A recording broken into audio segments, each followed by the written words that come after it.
Amen. Hail Mary, full of grace, the Lord is with thee. Blessed art thou amongst women, and blessed is the fruit of thy womb, Jesus. Saint Vincent Ferrer, Saint Jude, Lady of Victory, Lady of Sorrows, Lady of Christians, Saint Ignatius.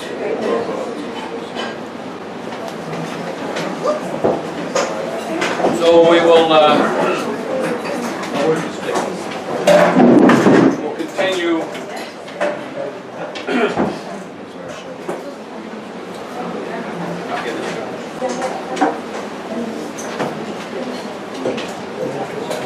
with the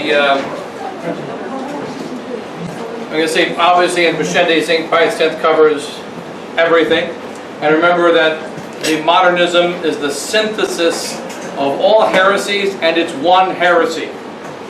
So we can say that a few years ago we used our example, because of our beloved modern culture, and take every heresy and bring it to its perfection. You'll find it's not exactly the same, but perfected. Like for instance, modernism, the synthesis of all heresies. Subjectivism, it's not subjectivism, it's subjectivism reloaded. Subjectivism readjusted. And the same is true with every other heresy. So you take Protestantism, all adjusted. Take every heresy and then twist it a little, and you get the modernist. So subjectivism is the easiest one to see. Subjectivism, like I mentioned earlier, but we forgot to complete the mentioning of it. Subjectivism is a teaching that whatever each one of us believe is right. What's right for you is right for you, what's right for me is right for me. And it's subjective. Whatever I feel is right, that's what's right. Modernists are against subjectivism. They are enemies of subjectivism. Modernists recognize that there is only one truth. Only one truth. Just like Catholics recognize only one truth. But what does it mean? It's subjectivism reloaded. So, whatever I, the expert, subjectively believe in my good estimation, that is objective truth. Whatever you believe, if it's different, it's wrong. So, therefore, my subjectivism is right, your subjectivism is crap. So, it's subjectivism, but only the expert has the right to come up with an opinion, the right to come up with an idea. Now, where this causes it's killing us, for instance, right now in the resistance, and in Catholic tradition in general, this idea. Because we believe, for instance, let's go back to the case of the Pope. Remember in 1820, in the Alta Vendita, we're applying here the application of the subjectivism problem. In the Alta Vendita, the Masons said, we will destroy the Catholic Church through authority and obedience. Authority and obedience are very important to the modernist. We will destroy the Catholic Church through authority and obedience. We'll raise obedience to the highest of all virtues, and then through obedience we will beat the Catholics into subjection and bring them away from their faith, which is of course what they've done in the last 200 years. Now, here's the problem. How do they do that? They say Catholics believe whatever Christ has taught and is handed down by the apostles, sacred scripture, Catholic tradition. What do? They emphasize the fact that the principal protector of Catholic tradition is called the Holy Father, the Pope. And from him being the principal protector, he became the only way to know tradition. The only way to know truth. The only way to know Christ. So instead of the Pope being the vicar of Christ, he takes on the role of Christ himself. No longer just the vicar. And so, as an example, the vicar of the diocese, whenever a bishop would travel to Rome for his ad limina visit, for his visit to Rome, he would be gone for months or years, because remember, it wasn't easy to go to Rome in the days of past, and each bishop is supposed to try to make a visit from time to time. It will take usually a few years, or at least a year. During that time, the vicar would run the diocese. when the bishop comes back to the diocese, he better find that his chair is in the same place it was when he left. That whatever rules and regulations he made, they better be implemented, and there better not be any new rules and regulations. And the vicar is supposed to keep things steady without making any changes until the master returns. That's a vicar. But Peter is the vicar, the Pope is the vicar of Christ.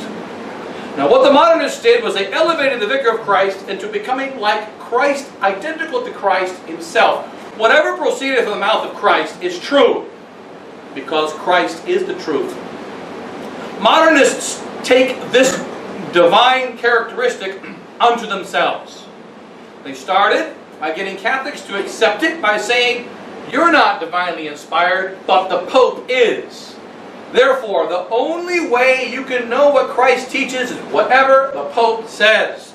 And if the Pope changes his mind, Christ changed his mind. And in this way, they got Catholics to abandon the Catholic faith when the Pope went bonkers in Paul VI in the 1960s. So that's an example of the subjectivism applied. The Pope is the expert on matters of religion. Only the expert in any subject has the right to make a statement about that subject. Everyone else must agree with the expert because he is the expert. This is not reason, nor is it the teaching of the Catholic Church. The expert is supposed to tell us the way things really are, and the expert is called an expert because he understands how things really are better than we do. He is only an expert if he knows well how cars work. He's not an expert because he went to auto mechanic school and got a PhD in auto mechanics. He is an expert because he actually knows how real cars work and how to fix them. Then he's called an expert. That's a Catholic and correct view. But the modernist view is not that. So subjectivism, what matters? Whatever the Pope says, that's Christ's teaching. Now, get a modernist Pope. Get a Pope who follows the modern garbage, and the people will follow him. Next level down. We follow Bishop Fillet. Bishop Fillet is our expert in our world. That expert then decides we don't need to follow our sisters of heaven anymore. We don't need to follow the teachings of our ancestors anymore. He's the expert. Therefore, we follow him. And if he says we're going to go with modernist Rome, it's not the same as 1988. It's not the same as 1974. Times have changed. What's that called? Evolution. We have a new situation. Who is going to guide us through it? Only the expert. This is modernism applied with regard to one heresy alone, subjectivism. But not subjectivism simpliciter, but subjectivism reloaded, subjectivism made in perfected to the modernist sense. And the same is done with every single heresy under the sun. Every one. So subjectivism is the easiest one to demonstrate. So then what's the next danger? Well, whatever Bishop Williamson says. And then whatever Father Pfeiffer says. You know, whatever the experts on Cath Info say. Or whatever this expert says, whatever that expert says. And all of it is wrong. We don't follow what Father Pfeiffer says, or what Bishop Williamson says, or what Bishop Fillet says, or even what the Pope says. We follow what Christ says, and these other representatives of Christ are supposed to repeat to us the same thing. So, the point here, not to go through every single detail of Christianity, it's impossible. It takes us 5 weeks to go through it in our class, and that's most of it's been on just the first section. But the principal thing we're after here is understanding the system. When you understand that, it's easy to apply. Philosopher, believer, theologian, historian, critic, apologist, reformer. I want to note here, there are two guys that are just downright unimportant, temporary, and will die. Guess which ones they are? These dudes. The believer and the theologian. You're not supposed to see the red part yet, so don't see that. So the believer and the theologian, these guys have a short-term life. But first of all, you see the philosopher, the historian, the critic, the apologist, the reformer, they remain. These guys die, believer and theologian. that they're necessary as steps. Steps to do what? To prepare for the coming of the Antichrist. That's what they're really doing. Steps to prepare for the complete corruption of human society. To make a new Christendom, which will be the exact opposite of the real Christendom. Remember, our Lord said, "Thou art Peter, and upon this rock I will build my church." The rock of Peter, the rock of Christ, the rock of the faith. These three are one. The Trinity is everywhere inside of our faith. The rock of Peter, the rock of Christ, the rock of the faith. Now, that's the rock that we are built on. Satanism is built on change. Quicksand. Everything is change. Everything is becoming. Everything is fluid. Nothing is stable except one thing. Because there must always be something stable. And that is the unquestioning authority of Satan. The unquestioning authority of the one in charge. Now, so that everything else is fluid and flexible. Our religion is the true religion built upon a rock. Satanism, modernism is built upon sand. But we must also note, as mentioned a couple people earlier, we must understand that true modernists, the leaders of the modernists, they are not modernists. They don't believe this crap. They just teach it. You're supposed to believe it. The real modernist is a Thomist. He understands how God made the real world. He understands how the real world works. He knows that God created it. He knows that it is created in 6 days. He knows that the Catholic Church is the true church. He knows that outside the church there is no salvation. He knows that his master is Satan. He knows that his battle is going to be lost. He knows he will be damned for all eternity. He doesn't doubt these things. He knows them. This knowledge is important for the leaders of modernism because they must understand reality before they can twist it. I made an example earlier to a couple of you that if you know, for instance, if I take a Bic lighter and I want to get you to burn this house down, and I put it under this wooden table in this spot over here, it won't burn. But I know that if it goes in this spot here, it will burn. So what do? I said, this lighter's not going to burn the house down. Look, I put it over here. See? No problem. So why don't you take it and put it over there, and I got to leave. So you take it and put it over there, the house burns down. How did that happen? It happened because he knows exactly where the fire lights. He knows exactly where the fire doesn't light. When he puts the fire, he puts it where it doesn't light. He tells you to put the fire where it does light. In order for him to be able to do that, he must understand reality. Now, the average modernist is a dupe who believes this system, who falls for it, and therefore is easily led. The leader of the modernists, they are Satanists. They are the leaders of the world. They are genuinely evil men, and they understand the truth. And they know what they are doing.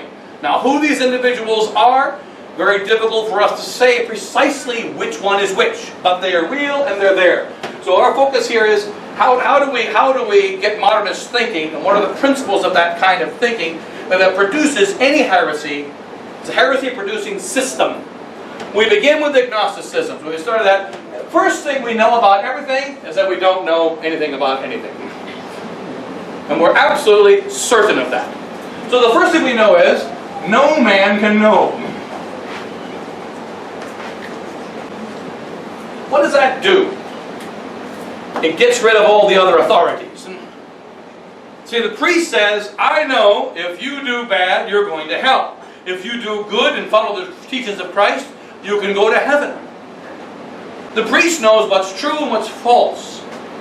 How do we solve the problem? Just say, look, no man can know these things. This then gets rid of the authority of anyone who has genuine authority and takes away their fire. That's phase one. Then what? Vital eminence. We're going to then produce a new reality. We begin by saying, we don't know there is a God. No one can know there is a God. We discover through vital evidence after a while, we have produced God, and God is real. We don't know there is a God. There most certainly is a God, and He's real. Later on, we're going to discover that that God is actually a creation and not a creator, and therefore not God, and there is no God, and we're atheists. We know that there is. We know no one can know there is a God. We're certain there is a God. We are certain that God is not God. We are certain there is no God. Those are the stages. Absolute certainty that we don't know, and no one can know. Certainty that God is real and God exists. This is the conservative stage. The guy is converting. He used to be an agnostic, right? But now he's moving forward. Now he says he's sure there is a God. He's got to be converting. Later on we discover that the God that is the real God is not the God that we thought was God. And then we're going to discover, sure enough, He's not God after all. Atheism. And then guess what? Guess who gets to be God at the end? The man in charge becomes God. There's going to be a God at the end. That God will be the Antichrist. So, now how do we go about studying anything in history? The first step, St. Vincent explains this. The first thing we notice, transfiguration. The second thing that will happen is disfiguration. Always important to use big words. Because it impresses people. Doesn't matter, that doesn't mean anything. That's irrelevant. So the first thing that happens is transfiguration. Second is disfiguration. This is not the feast of the transfiguration. It's not August the 6th. Okay, so this is, so now let's take a man in history. Let's say, well, let's start with our Lord Jesus Christ. First thing I know is I don't know anything about Him, and neither does anybody else. So a priest tells me Jesus Christ was this man who was born in near a town called Bethlehem. He was raised in obscurity, which is very interesting. Note that point, he was raised in obscurity. And then, when he was 30 years old, he reappeared in the scene. Possibly when he was 12, he appeared in the scene also in the temple. He then did miracles. He died on the cross. He rose from the dead. He founded a church. I can tell you with absolute certainty that no man can know that that really happened. Gnosticism. As a true expert, I have to tell you, no man can know. And the first sign that someone is an idiot, and the first sign that someone is a bigot, and the first sign that someone needs to be put into an insane asylum is if he tells you that he knows. So I tell you, I know that Jesus Christ is God, and He is. I know that He's the creator of the universe. In the beginning was the Word, and the Word was with God, and the Word was God, and all things were made through Him, and without Him was made nothing that has been made. That's a nut. Why is he a nut? Because he says he knows when we know that no man can know. So the priest is dead in the water. The historian, the true priest, the true philosopher, true historian, the true critic, the true apologist are dead. You've wiped them out on day one. Now what are we going to do? We're going to discover that transfiguration is what happened. We know that this man, Jesus Christ, miracle worker, rose people from the dead, rumored to have risen from the dead himself. We know that this man can't be that. Well, certainly shouldn't be that. We have two principles by which we know this cannot be. These are two very important principles, and St. Vincent says these principles have no explanation. You just have to believe them. These principles are in I've noticed myself in the last 20 years, 15 years especially, every modern movie and modern story follows these two principles. First principle, no man ever does the extraordinary. There are no heroes.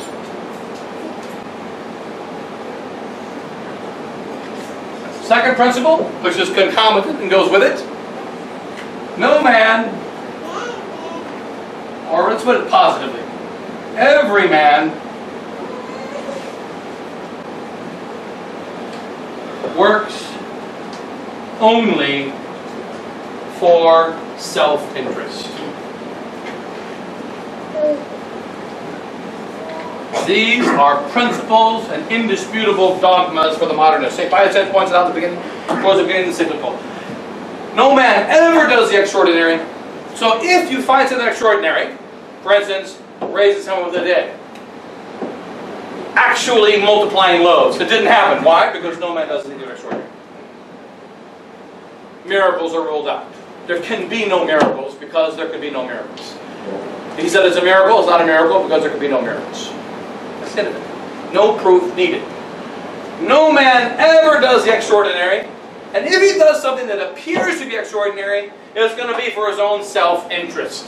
So the only reason why priests act spiritual and holy is so they can get money from indulgences, and so they can get mass stipends, and so they can live in a nice rectory next to a beautiful church. That's why priests do that. They want personal glory, they want personal rupees, and they want everything for themselves. And when any man does anything, there must always be self-interest. What is this principle called in evolution? The survival of the fittest. Now there's another point, a corollary that's important to understand. Self-interest betters society. It's a very, very important demonic principle. Self-interest betters society.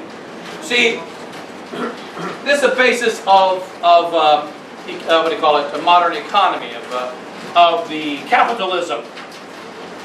The capitalist, which is condemned by the Catholic Church, capitalism teaches every man is interested only in himself.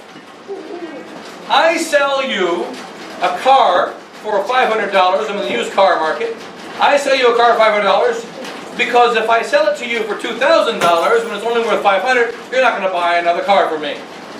So therefore, I am honest to you in business, not because honesty is right, not because honesty is good, but because it's better for my long-term business plan. Every good thing must be done for the self-interest, and that's just a dogma. So therefore, what happens? The believer, let's go back to our believer. When man begins to evolve, he sees that there is he wants an explanation for the things that are happening around him.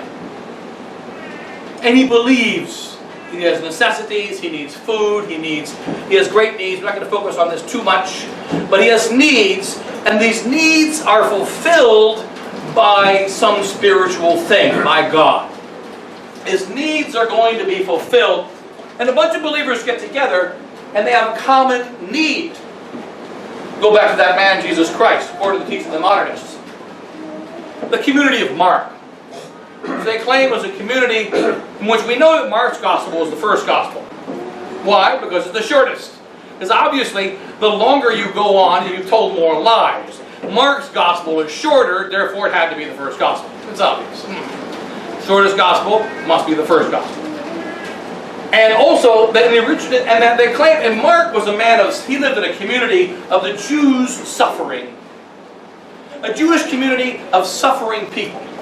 And so he wanted a hero who suffered. And Mark took this man, Jesus Christ, who was one of many men that were crucified under Pontius Pilate. He crucified many men who called themselves a Messiah. One of these men was Jesus Christ. They took this man and they transfigured him.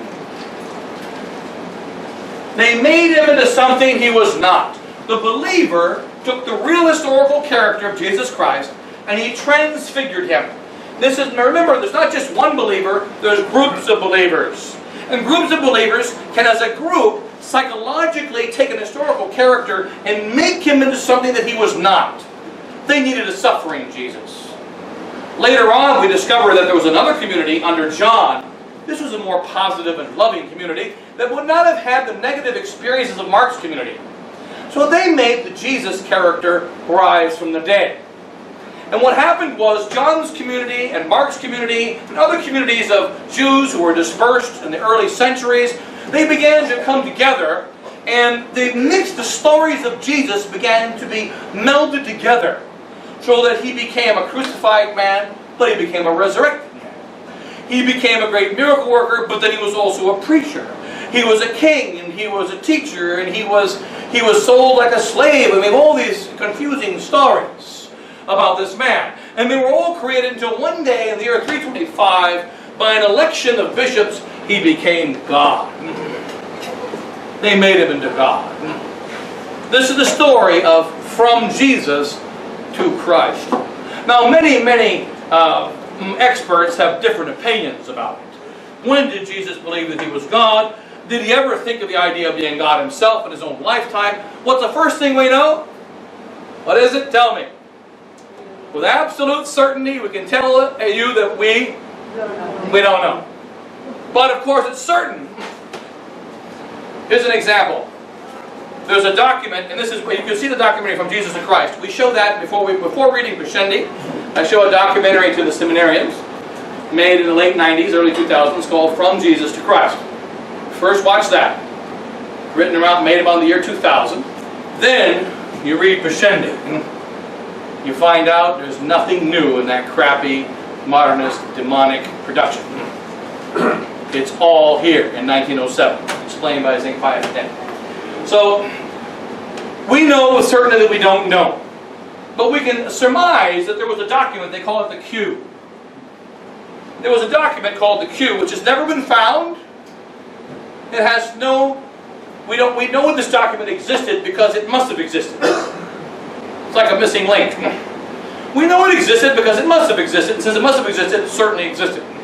Now, this document called the Q, we will surmise that this document comes from the various common elements between the four Gospels. We're talking about a kind of new science, condemned by St. Pius X, by Pius IX, a new science, and this new science can be applied to anything, called textual criticism. Textual criticism, or the historical critical method, by which I'm not going to be held down by this is a document written in 1907. You're telling me as a pope that wrote this. I'm going to look at it. I'm going to see that on this page he says, love your neighbor. On the next page he says, whack the bad guys. Clearly that's two different guys. Obviously it's two different guys. Love your neighbor, whack the bad guys. How can one guy do that? And so that you can clearly tell that there must have been two authors. The love your neighbor author, the whack the bad guys author. Be good author, but he could have been the same guy that said don't be bad. But why would somebody who says be good tell you not to be bad? It doesn't make any sense. So therefore, the guy who says be good, the guy who says don't be bad, clearly they're different guys. So we look at a text and we use our own judgment because we are experts. And why am I an expert? Because I am an expert. It's obvious. So, as an expert, as I got a PhD from the, from what they call it, Institute of Technology, and I got this great PhD, and therefore you have to follow whatever I say because I got a PhD. You don't. Now, Transfiguration we know happened. There was a man named Jesus Christ. He was transfigured into a suffering character by the community of Mark. He was transfigured into a happy, joyful, loving character by the community of John. And Matthew was just some disgruntled Jew that made him more Jewish than the other ones. And Luke was a doctor and put in medical stuff. So we have and also remember, by the way, Mark didn't exist, Luke didn't exist, and John didn't exist. But Mark did this, and Luke did that, and John did the other thing, only they didn't exist. Because we know with absolute certainty that we don't know. But it's certain that what we don't know is true. Just like Donald Rumsfeld. But if there's the known unknowns, known knowns, the things we know, things we know we don't know, things we don't know, we know, etc. So transfiguration happens first. And then what happens is called disfiguration. Disfiguration means the real character, in this case the real Christ, is disfigured. That's how we meet him. What is the duty of the philosopher, the historian, the critic? These are the most important guys. philosopher, historian, critic. They are to look at the disfigured Christ and pull off all the garbage to get down to the real Jesus. And I've noticed myself in the airports the last couple of years, more of these from Jesus the Christ. Seeing that what's the latest? Finding Jesus is one I'm seeing in the airports now. Finding Jesus, from Jesus the Christ from a few years ago. The real Jesus. There's all kinds of stuff right now I've noticed on the History Channel. On Finding Jesus is one of them. I see that in the airport. The Bible, there's another one. Oh, the Bible. They're redoing the Bible thing, and they're all this. Believers. Now we get to the theologian. Believers came together and they produced what they thought they needed. A Jesus character who saved them. Now in the case of Christ, how do we know this happened? Well, in the year 70 AD, according to the modernists, there was a destruction of the Temple of Jerusalem. And before that time, since say the time of Solomon, the people were very much, Jewish people were very much people of the temple. Now the Romans came in and they destroyed the temple. So now all of a sudden you've got wandering Jews.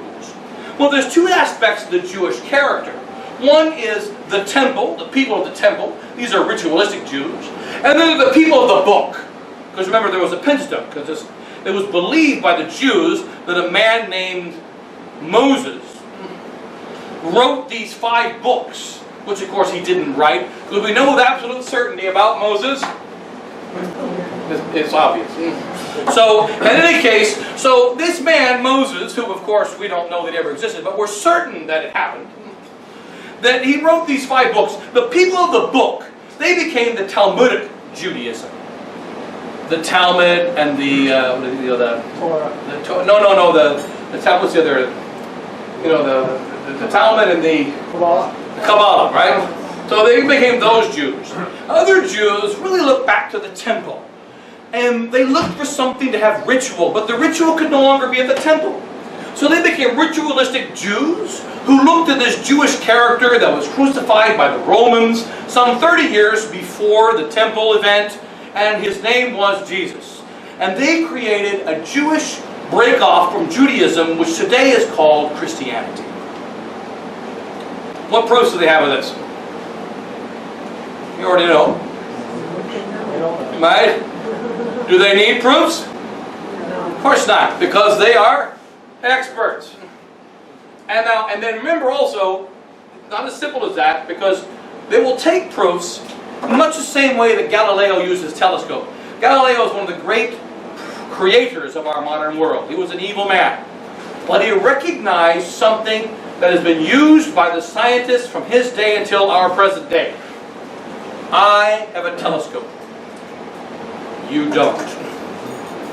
I look at my telescope and it tells me that what you see every day is not right. You must trust me because I have a telescope. What if you buy a telescope? What will happen? Nothing. Why? Because you don't know how to read a telescope.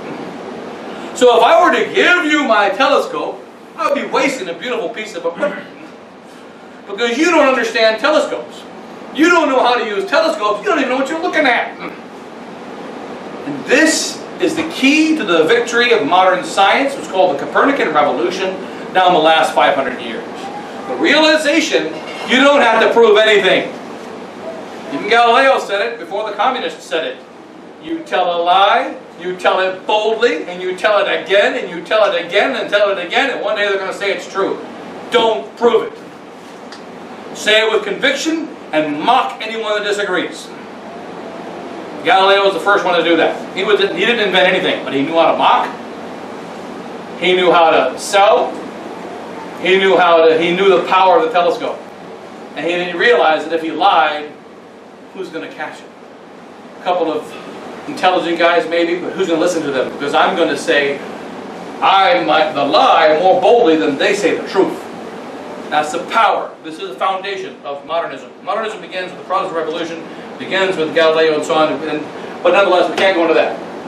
We have here the believer. Now what's a theologian? The theologian is the guy that explains to the believer what he believes. Like a psychiatrist. He explains to you what you already believe.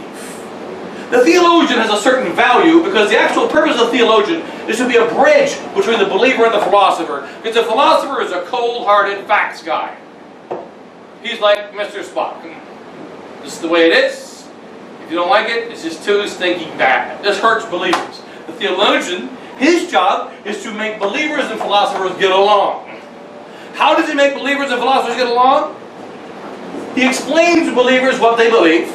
He gets the belief, he gets the confidence of the believer, and then he understands the teaching of the philosopher, and he slowly prepares the believer to accept what the philosopher teaches.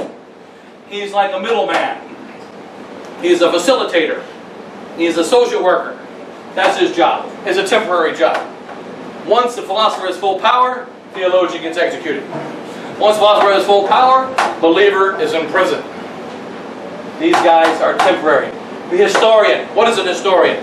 The historian is not a guy who tells you things that happen in history. We also watch sometimes the movie The Cardinal, part of our modernist. There's like a lot of options out there. The Cardinal, many Catholics have seen it. It's a wonderful 100% modernist movie.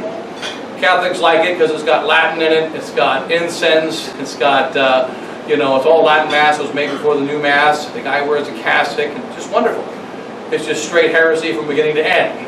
In fact, it was made by Jews in Hollywood. It's kind of a giveaway if there's something wrong with it. But the fact is, it's interesting. One of the things the Cardinal, before the Cardinal, he's an American guy who becomes a Cardinal, and the movie is made in 1962. And there's water that's leaking from a pipe and falls on a statue in an Italian parish where he is a newly ordained priest. And it's a weeping Madonna. So people start, well, Madonna is weeping, Madonna is weeping. And he says, oh, say your Hail Marys, everybody go home. He then finds out that it's a leaking pipe.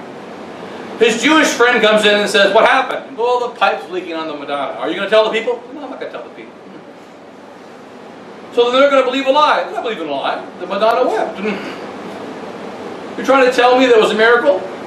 No, that's just, I said the fact is that water leaked from the pipe, it hit the statue, and that made it look like it's weeping. It's not weeping.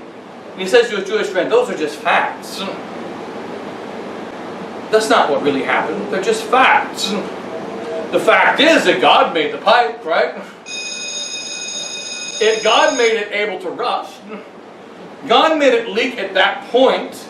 He made it fall on the statue. The people think it's a miracle. What's the problem? So the people are benefited. The pipe needs to be fixed. We get to fix the pipe. Statue gets to be cleaned in extra time. What's the problem? These are just facts. What matters is the interpretation of the facts. An historian is an interpreter of facts. He's not about facts. He's an interpreter of facts. It is not his job to tell you what happened, who did what. His job is to tell you what was in the conscience, what was in the heart, what was in the mind of Napoleon when he decided to put his hand in his chest, when he decided to fight his wars. He's a describer of consciences and how they interact one with another, and he should not be disturbed by little things like facts. His job is to interpret the facts. Now when he interprets them, guess they're going to match the philosophy that he has. Notice the 7 heads. It's the same guy coming up. What's the first thing we know about history? The first thing we know about history is that we can't know anything about history. But as we study history, we're going to discover that there are stories passed down to us. Napoleon was an emperor. Muhammad Ali was a boxer. And he was the greatest of all boxers who came from the Holy Land of Kentucky. Now, what do we know about that? This is a transfiguration of the real Muhammad Ali, who turned out to be a Cassius Clay guy. Now, it's a transfiguration of the real man into something that people needed.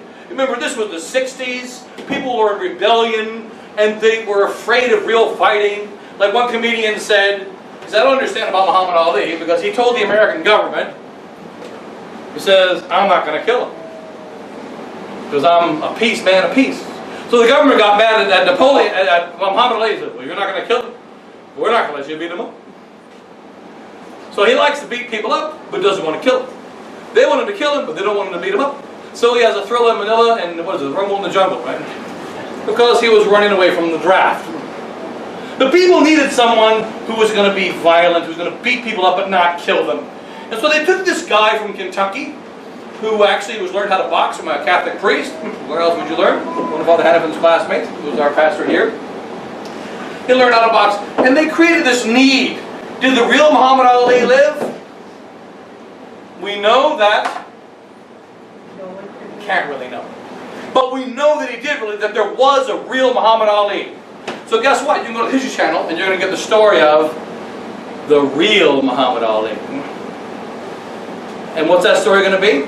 Whatever the moron that made the story wants it to be. It doesn't matter anything what Cassius Clay really did. We're going to take that story and make it whatever we want it to be. Because we know that we don't know. We know that the guy who we believe is Muhammad Ali is actually a transfigured character. That's not the real Muhammad Ali. He's disfigured. And the duty of the historian, of the journalist, of the philosopher, of the critic, is to get rid of all the disfigurations. We also know that every man in history never ever does anything that's extraordinary. And we also know that they can never do anything without their self-interest. We apply these principles to every single case. The priest that did that back in the 1800s was called Father Alvin. Is it Alvin or Albin? Alvin, right? Father Alvin Butler, who made Butler's Lives of the Saints. Pull out your 1860 edition of Butler's Lives of the Saints. Look up St. Christopher. This is pre-Vatican II, about 100 years before Vatican II. He says, we don't know that Christopher really... We know that we don't know that Christopher really existed. We know that the Christopher that is the one that we think in our tales carried Christ across the water and is a patron of travelers and who did miracles. We know that that is not the real Christopher. That is a disfigured Christopher who was transfigured by the belief of Christians down the last 1,000 years. But we're pretty sure that there was a real Christopher, because after all, the church has a feast of St. Christopher. Now, why is it that Christopher was really a big guy? And Butler tells us, well, it's because there was a big statue. There were little people going to a big church, and there was a big statue of St. Christopher. So you got the idea, he's a big man. Now these people, and he gives a short explanation, but to complete the explanation, these people wanted someone big and strong to protect them.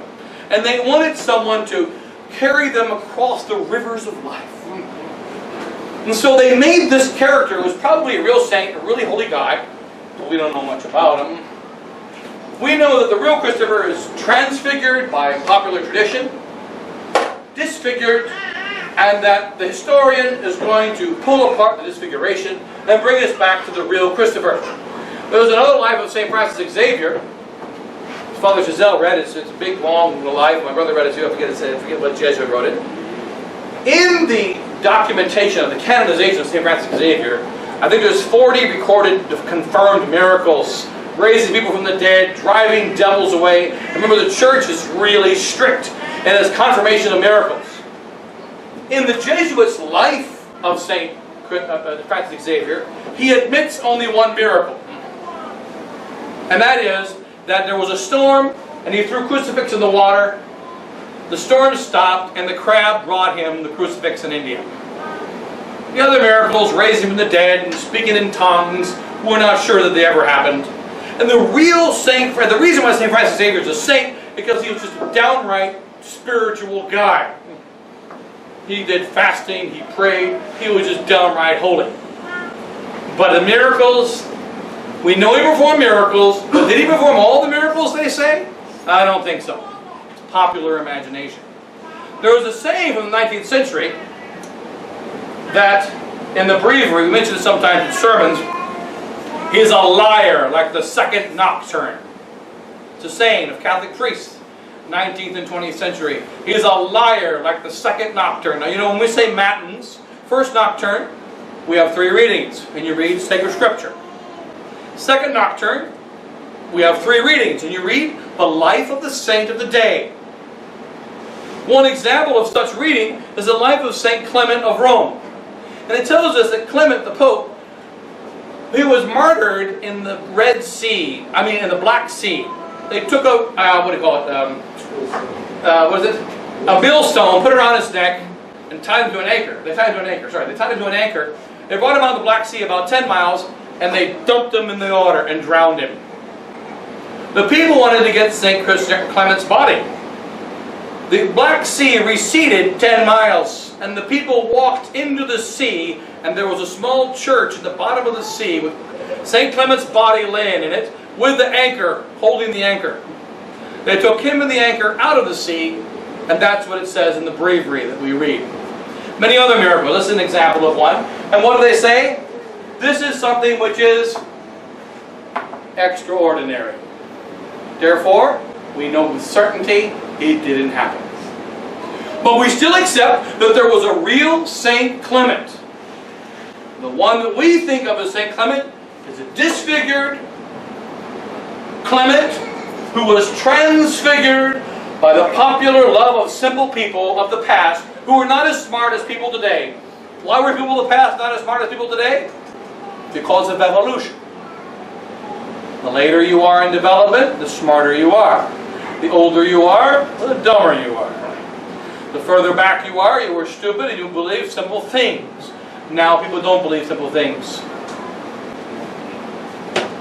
Historian, agnosticism, vital eminence of the community produces a transfigured Clement.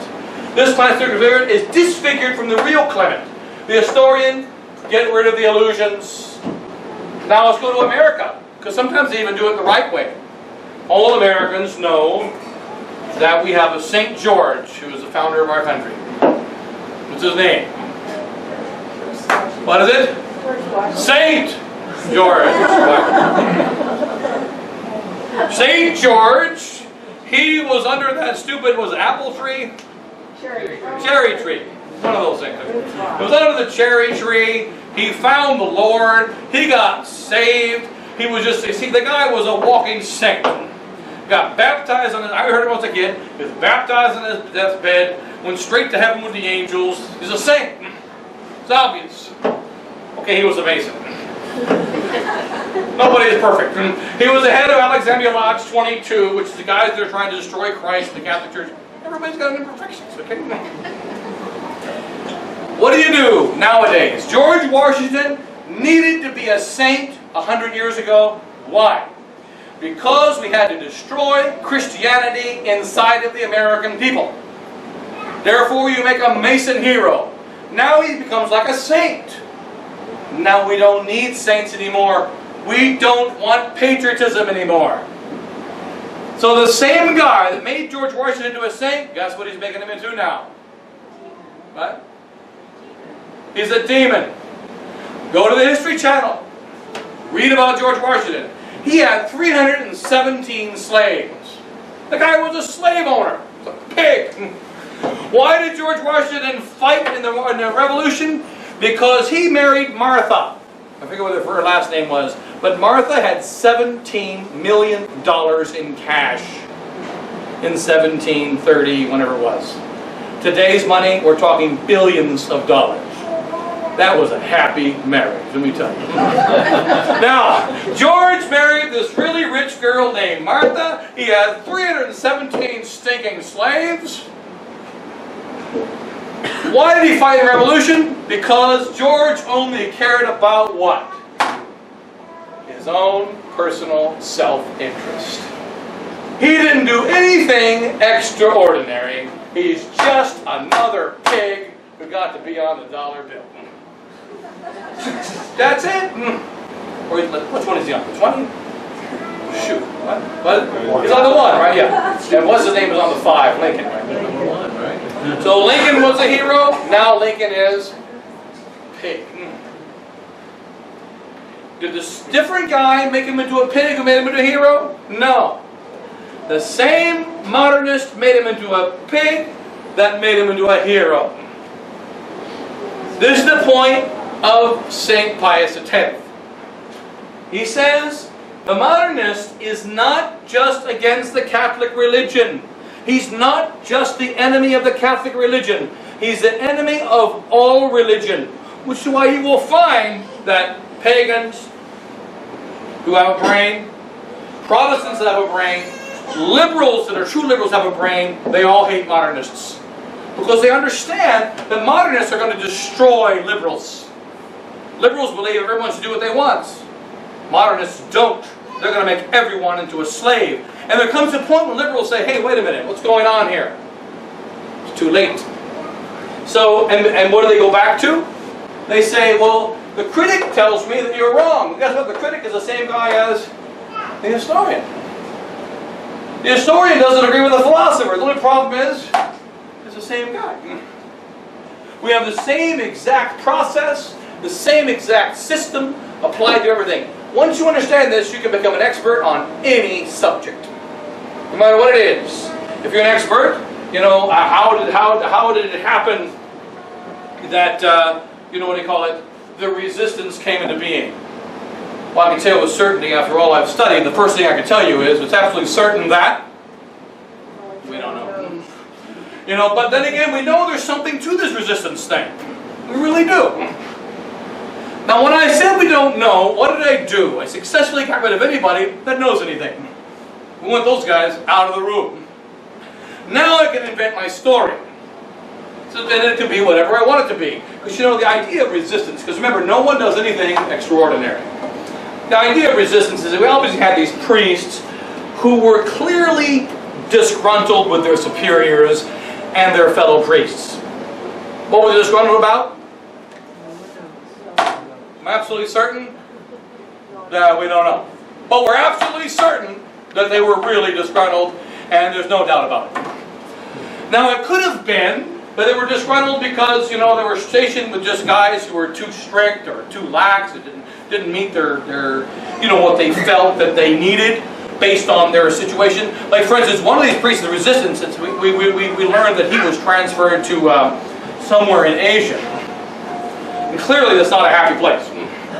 And he wanted to get back.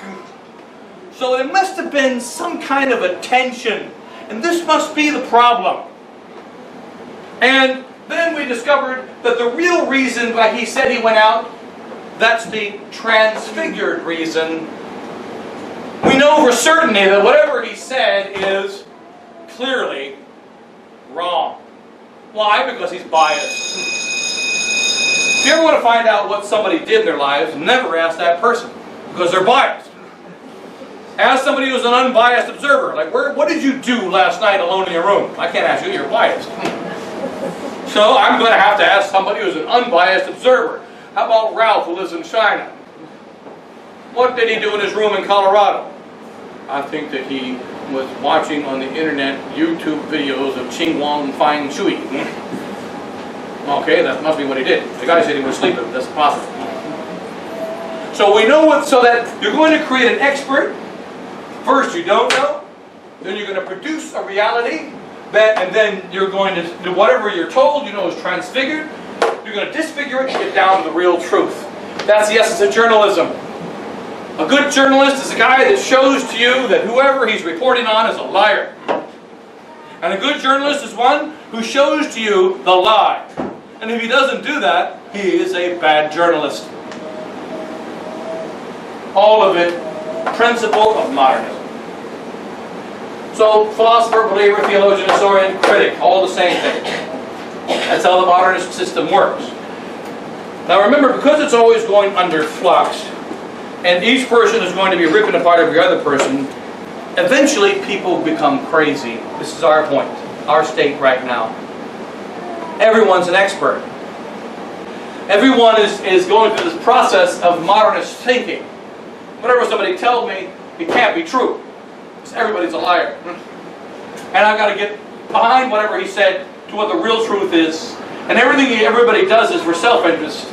I can't trust anybody, and after a while there's a breakdown. Once a complete breakdown takes place, what do we want? Somebody to come in and fix our lives. This is in the protocols of the elders of Zion. It said, we will create an international crisis.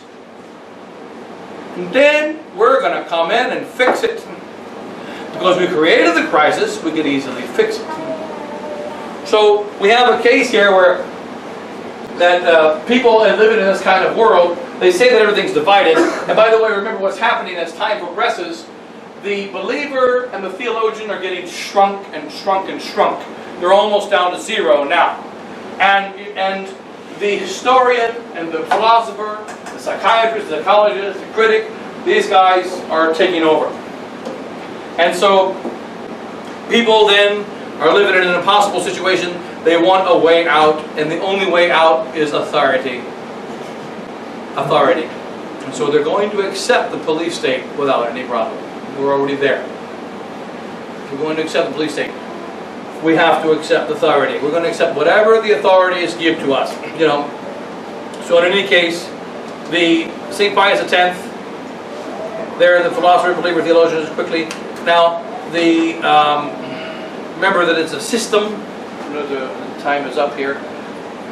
And I just wanted to say that I think that's sufficient for now. There's, if anybody has any the question of how the system works, and maybe tomorrow I'll continue a little bit with the maybe some of the solution or some other elements, because obviously there's many things in the encyclical.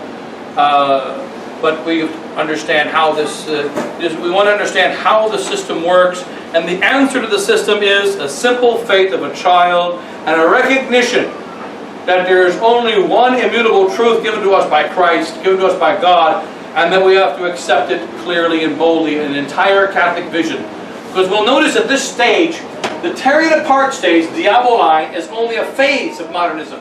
At the end, we've got to pull everything back together again. Only this time it's going to be pulled together under Satan, pulled together under the cold philosopher, pulled together under the cold historian, under the cold psychiatrist. And notice, because the historian describes the psychologies and not what happens, we can always change history.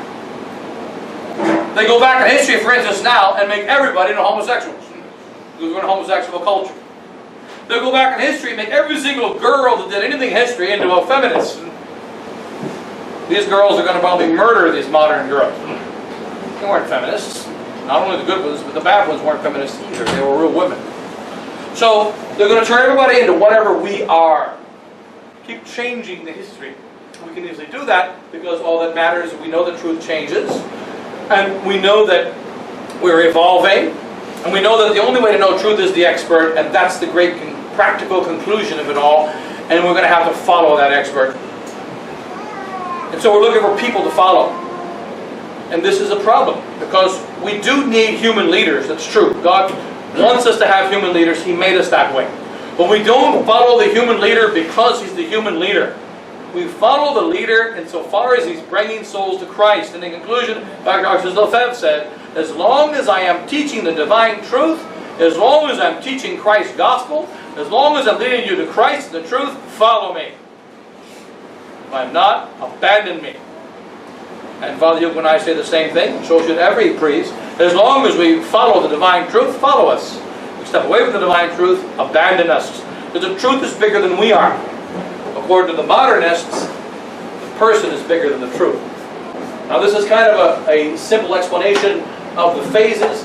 Remember, there are many nuances to this heresy. It is very dark and very wicked. It has many angles. And that, remember, when you say you can meet a modernist, they'll tell you, do you believe Jesus is God? Yes, I do. I met one of them, but close here in Phoenix, Arizona, actually doing a funeral outside of Phoenix. He was a Nigerian priest, very intelligent. And I spoke with him 3 hours, and this man is the most Catholic priest I've ever met. After 3 hours of discussion, he said, wait a minute. I said, what? You're talking about the Jesus of history. I said, yeah. The Jesus of history, the real Jesus. He was talking about the transfigured Jesus. You mean you believe the real Jesus rose from the dead? I said, yeah, he did. You're nuts! And he went ape on me. He was doing his PhD, by the way. And he went nuts. And the minute he knew we were excommunicated, he was very good because he knew that society was excommunicated. I don't care about excommunication. I don't believe in excommunication. Do you care about that? You believe this crap is real. That's what I have a problem with. And we had the next 3 hours battling. 6 hours. And, first 3 hours is the most Catholic guy I ever met in my life. He agreed in everything, Latin tradition, Latin mass, and teaching. But he was agreeing about the transfigured Jesus that he believed on his spiritual side. But he knows that the real Jesus is nothing like that. And St. Pius X points out, going on here, St. Pius X points out, the modernist has different tongues. When he preaches from the pulpit, he preaches like a wonderful Catholic spiritual priest. When he meets with his own in private, he speaks evil. When he is with the middle group, he speaks in the middle. How is he able to do this? Because he understands his audience and he understands his purpose. He knows what he's about. He knows how to fight in the smoke. We fight in the open. He knows how to dance and weave. He has no problem with contradiction. That's how he operates. So in the case, we'll close here. So if anybody any quick questions, and I'll hand the floor. Then a 2-minute break, then I'll hand it over to the Father. Yes. What is the police state where we're getting into? What is it called? We're kind of already in it right now. Like, for instance, I go to India sometimes, and you don't even notice until you go to a place like India, the Philippines. They have something there we don't have. It's called freedom. I can walk across the street without getting executed, choking the cows. You can do things that now when you do anything, you're in a state of fear. The police are going to pull you over. What do you think when you drive in a car without your seatbelt? Then I may get a ticket. Police. You're terrified, right? Yeah. We used to ride in the back of the pickup truck. I remember one time I dumped my brother over here, because I figured, he couldn't grab onto anything. I slammed on the brakes. He goes smashing against the cab, and I thought that was really funny. So then I hit the gas, and he went flying out the back. I don't know what the problem is. Well, you didn't get arrested with those things before, right? And so, the seat belts, car seats. If you don't have your car seat, you're in terror. What if you say something that, for instance, like right now, homosexuality is a grave offense against God. It's terrifying, isn't it? That's because we're in a police state. They can try to come in and say, oh, you can't say that, even though obviously they can't. They're not supposed to be able to do that, but they can. We're already in the legal status of a police state now in the United States. The people are just not fully ready to be 100% enslaved yet. Remember going back to the beginning about the crowd, what St. Basil says about the crowd? Once the people are fully ready, which they're pretty close to being ready, the Antichrist comes. The only problem is this: Blessed Virgin Mary and our Lord Jesus Christ, they make the schedule. The people are ready for the Antichrist now. The world is prepared for him now. He's not going to come now. We know that because of the prophecies of Our Lady, because of supernatural revelation. But the world is ready. Why is, and the devil is going to, or Christ is going to stop it. Why? To prove that he's in charge. See, Christ comes the exact moment he chooses. No one stops his schedule. The devil makes his schedule, and our Lord says, today is not a good day. And that means the devil's not going to do it on his schedule. So the Christ is still Christ, and he's going to make it to that where that doesn't happen. I know Father's going to take over in just a minute here. So just say a quick prayer, and then we'll do a 5-minute break. Okay. And the Father and the Son and the Holy Ghost. Amen. Glory be to the Father and to the Son and to the Holy Ghost. Saint Vincent de Ferrer, Saint Jude, Lady Victory, Lady Sorrows, Lady of Christians, Saint Ignatius.